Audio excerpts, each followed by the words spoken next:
Saber escuchar. En el mundo existen muchos oradores que asombran por su elocuencia, mas son pocas las personas que saben escuchar. Saber escuchar es muy difícil. Pocas son de verdad las personas que de verdad saben escuchar. Cuando habla el maestro, la maestra, el conferencista, el auditorio parece estar muy atento, como siguiendo en detalles cada palabra del orador. Todo da la idea de que están escuchando, de que se halla en estado de alerta, mas en el fondo psicológico de cada individuo hay un secretario que traduce cada palabra del orador. Este secretario es el yo, el mí mismo, el sí mismo. El trabajo de dicho secretario consiste en malinterpretar, mal traducir las palabras del orador. El yo traduce de acuerdo con sus prejuicios, preconceptos, temores, orgullo, ansiedades, ideas, memorias, etcétera, etcétera. Los alumnos en la escuela, las alumnas, los individuos que sumados constituyen el auditorio que escucha, realmente no están escuchando al orador, se están escuchando a sí mismos, están escuchando a su propio ego, a su querido ego maquiavélico, que no está dispuesto a aceptar lo real, lo verdadero, lo esencial. Solo en estado de alerta novedad, con la mente espontánea libre del peso del pasado, en estado de plena receptividad, podemos realmente escuchar sin la interpretación de ese pésimo secretario de mal agüero llamado yo, el mí mismo, el sí mismo, el ego. Cuando la mente está condicionada por la memoria, solo repite lo que tiene acumulado. La mente condicionada por las experiencias de tantos y tantos ayeres, solo puede ver el presente a través de los lentes turbios del pasado. Si queremos saber escuchar, si queremos aprender a escuchar para descubrir lo nuevo, debemos vivir de acuerdo a la filosofía de la momentaneidad. Es urgente vivir de momento en momento, sin las preocupaciones del pasado y sin los proyectos del futuro. La verdad es lo desconocido de momento en momento. Nuestras mentes deben estar siempre alertas, en plena atención, libres de prejuicios, preconceptos, a fin de ser realmente receptivas. Los maestros y maestras de escuela deben enseñarle a los alumnos y alumnas la profunda significación que se encierra en eso de saber escuchar. Es necesario aprender a vivir sabiamente, reafirmar nuestros sentidos, refinar nuestra conducta, nuestros pensamientos, nuestros sentimientos. De nada sirve tener una gran cultura académica si no sabemos escuchar, si no somos capaces de descubrir lo nuevo de momento en momento. Necesitamos refinar la atención, refinar nuestros modales, refinar nuestras personas, las cosas, etcétera, etcétera. Es imposible ser verdaderamente refinado cuando no sabemos escuchar.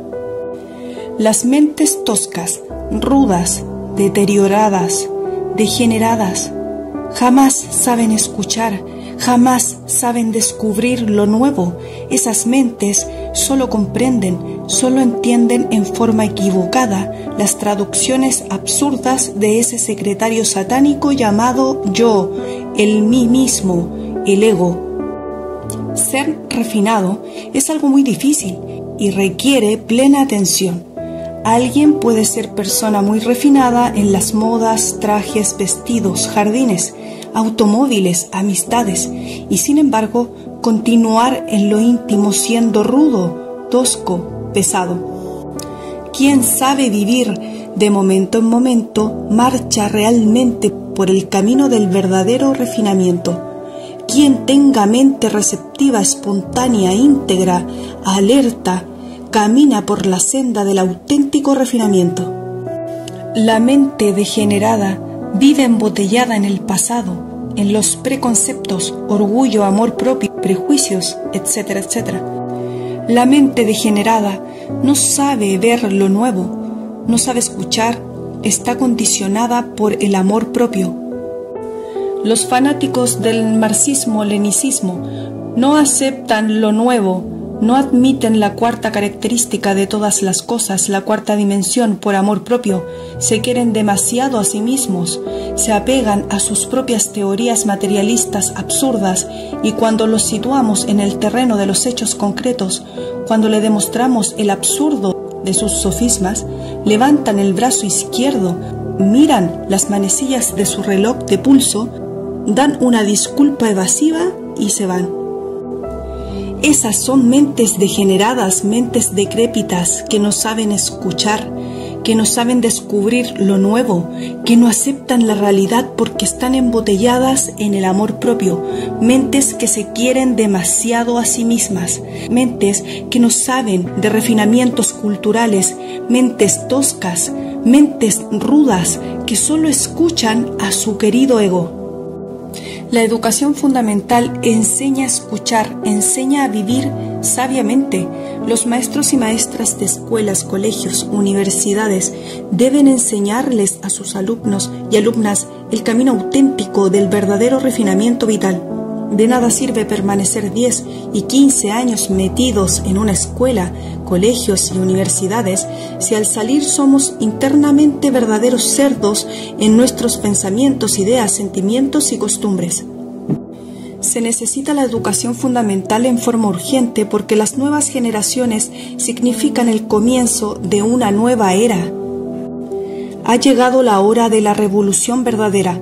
Ha llegado el instante de la revolución fundamental. El pasado es el pasado y ya dio sus frutos. Necesitamos comprender la honda significación del momento en que vivimos. Ahora hablaremos de la sabiduría y el amor. La sabiduría y el amor son las dos columnas torales de toda verdadera civilización.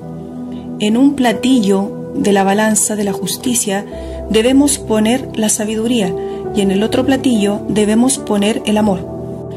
La sabiduría y el amor deben equilibrarse mutuamente. La sabiduría sin amor es un elemento destructivo. El amor sin sabiduría puede conducirnos al error. Amor es ley, pero amor consciente. Es necesario estudiar mucho y adquirir conocimientos, pero es también urgente desarrollar en nosotros el ser espiritual. El conocimiento sin el ser espiritual, bien desarrollado en forma armoniosa dentro de nosotros, viene a ser la causa de eso que se llama bribonismo. El ser bien desarrollado dentro de nosotros, pero sin conocimientos intelectuales de ninguna especie, da origen a santos estúpidos. Un santo estúpido posee el ser espiritual muy desarrollado, pero como no tiene conocimientos intelectuales, no puede hacer nada porque no sabe cómo hacerlo. El santo estúpido tiene el poder de hacer, pero no puede hacer porque no sabe cómo hacerlo. El conocimiento intelectual sin el ser espiritual bien desarrollado produce confusión intelectual, perversidad, orgullo, etcétera, etcétera. Durante la Segunda Guerra Mundial, millares de científicos desprovistos de todo elemento espiritual en nombre de la ciencia y de la humanidad cometieron crímenes espantosos con el propósito de hacer experimentos científicos. Necesitamos formarnos una poderosa cultura intelectual, pero equilibrada tremendamente con la verdadera espiritualidad consciente. Necesitamos una ética revolucionaria y una psicología revolucionaria, si es que de verdad queremos disolver el yo para desarrollar el ser legítimamente espiritual en nosotros. Es lamentable que por falta de amor las gentes utilicen el intelecto en forma destructiva. Los alumnos y alumnas necesitan estudiar ciencias, historia, matemáticas, etcétera, etcétera.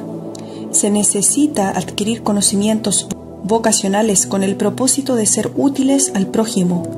Estudiar es necesario, acumular conocimientos básicos es indispensable, pero el miedo no es indispensable. Muchas gentes acumulan conocimientos por miedo.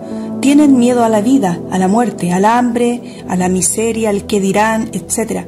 Y por ese motivo estudian. Se debe estudiar por amor a nuestros semejantes, con el anhelo de servirles mejor, pero jamás se debe estudiar por miedo. En la vida práctica hemos podido comprobar que todos aquellos estudiantes que estudian por miedo tarde o temprano se convierten en bribones. Necesitamos sincerarnos con nosotros mismos para autoobservarnos y descubrir en nosotros mismos todos los procesos del miedo. No debemos olvidar jamás en la vida que el miedo tiene muchas fases. A veces el miedo se confunde con el valor. Los soldados en el campo de batalla parecen muy valerosos, pero en realidad se mueven y pelean debido al miedo. El suicida también parece a simple vista muy valeroso, pero en realidad es un cobarde que le tiene miedo a la vida. Todo bribón en la vida aparenta ser muy valeroso, pero en el fondo es un cobarde. Los bribones suelen utilizar la profesión y el poder en forma destructiva cuando tienen miedo. Ejemplo, Castro Ruz en Cuba. Nosotros jamás nos pronunciamos contra la experiencia de la vida práctica ni contra el cultivo del intelecto, pero condenamos la falta de amor. El conocimiento y las experiencias de la vida resultan destructivos cuando falta amor. El ego suele atrapar las experiencias y los conocimientos intelectuales. Cuando existe ausencia de eso que se llama amor, el ego abusa de las experiencias y del intelecto cuando los utiliza para robustecerse. Desintegrando el ego, el yo, el mí mismo, las experiencias y el intelecto quedan en manos del ser íntimo y todo abuso se hace entonces imposible. Todo estudiante debe orientarse por el camino vocacional y estudiar muy a fondo todas las teorías que se relacionen con su vocación. El estudio, el intelecto no perjudican a nadie más. No debemos abusar del intelecto. Necesitamos estudiar para no abusar de la mente. ¿Quién quiere estudiar las teorías de distintas vocaciones? ¿Quién quiere dañar a otros con el intelecto? ¿Quién ejerce violencia sobre la mente ajena, etcétera, etcétera? Eso es abusar de la mente. Es necesario estudiar las materias profesionales y las materias espirituales para tener una mente equilibrada. Es urgente llegar a la síntesis intelectual y a la síntesis espiritual, si es que de verdad queremos una mente equilibrada. Los maestros y maestras de escuelas, colegios, universidades, etc., deben estudiar a fondo nuestra psicología revolucionaria, si es que de verdad quieren conducir a los estudiantes por el camino de la revolución fundamental. Es necesario que los estudiantes adquieran el ser espiritual, desarrollen en sí mismo el ser verdadero, para que salgan de la escuela convertidos en individuos responsables y no en estúpidos bribones. De nada sirve la sabiduría sin amor. El intelecto sin amor solo produce bribones. La sabiduría en sí misma es sustancia atómica, capital atómico que solo debe ser administrado por individuos llenos de verdadero amor.